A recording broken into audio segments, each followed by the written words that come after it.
Bağımda bülbül sustu, dalım eğildi. Yar diye diye dilim közle dağlandı. Bir selam çok görüldü, yolum kesildi. Gül soldu bahçemde, mevsim ağlandı. Dost bildiğim el vurdu arkamdan.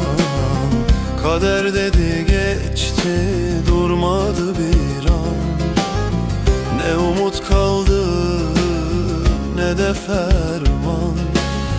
Yazım böyleymiş, düştüm zamanda.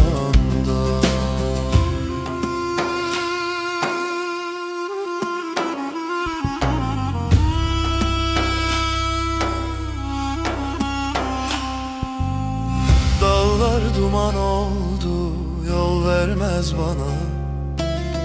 Yüküm dert omzumda, taş ağır taş. Bir adın kaldı dilimde, yana yana.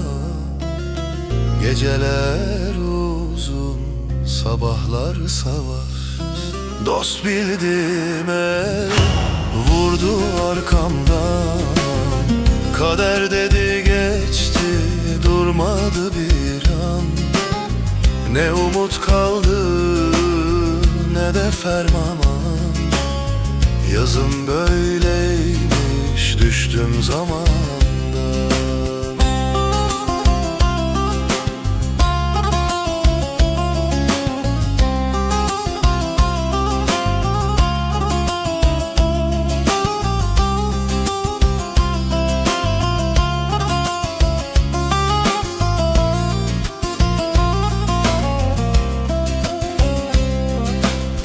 Bir gün olur da sorarsan beni, toprağa sor, rüzgara sor, taşa. Sevenin payı buymuş demenini.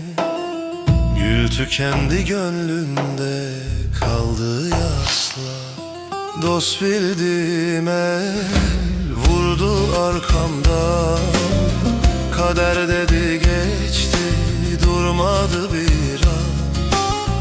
Ne umut kaldı ne de fermanda.